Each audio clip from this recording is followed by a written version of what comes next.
हाजी सबू सिद्दीक ने अपनी शुगर फैक्ट्री पूरी तरह से बंद कर दी। ये फैक्ट्री इतनी बड़ी थी कि इसके जरिए बनाई गई शुगर पूरे इंग्लैंड में इस्तेमाल की जाती थी। बहुत कम लोग जानते हैं कि बाटा कंपनी भी मुसलमानों की थी, जिसे असहयोग आंदोलन के दौरान एक अंग्रेज ने खरीद लिया था। आपको ये जानकर शायद हैरानी हो कि भगत सिंह का केस लड़ने वाला शख्स भी एक मुसलमान था। बैरिस्टर आसिफ अली ने भगत सिंह का केस तब लड़ा जब कोई भी भगत सिंह का साथ देने को तैयार नहीं था।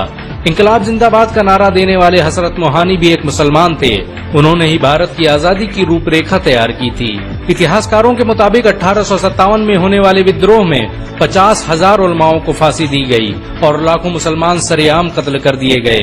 1857 में दिल्ली से लेकर कलकत्ता की रोड पर ऐसा कोई पेड़ नहीं था जिस पर मुस्लिम उलमाओं की लाशें न टंगी हो।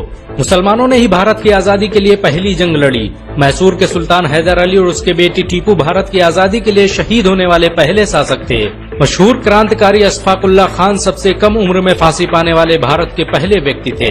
बहुत कम लोग जानते हैं कि जय हिंद का नारा एक मुसलमान आबिद हसन सफानी ने दिया था।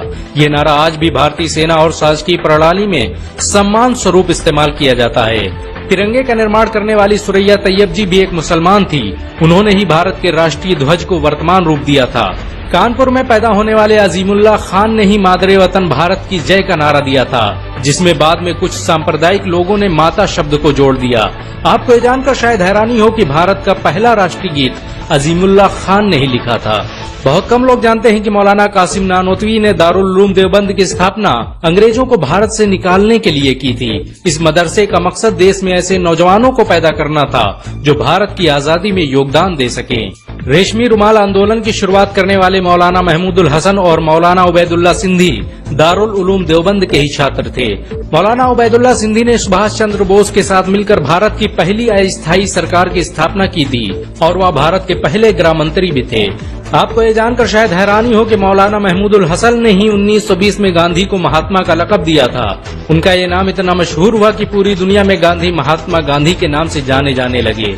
महमूदुल हसन ने ही हकीम अजमल खान के साथ मिलकर 1920 में जामिया मिलिया इस्लामिया यूनिवर्सिटी की स्थापना की थी, ताकि भारतीय शिक्षा तंत्र को अंग्रेजों के चंगुल से आजाद करवाया जा सके। आपको ये जानकर शायद हैरानी हो कि काला पानी जैसी दर्दनाक सजाओं को पाने वाले 90% से अधिक लोग मुसलमान थे। अंडमान निकोबार में आज भी सबसे ज्यादा कब्रें मुसलमानों की हैं। मुसलमानों के अलावा दूसरे लोगों ने काला पानी से बचने के लिए न सिर्फ माफीनामे लिखे बल्कि अंग्रेजों की मुखबिरी भी की।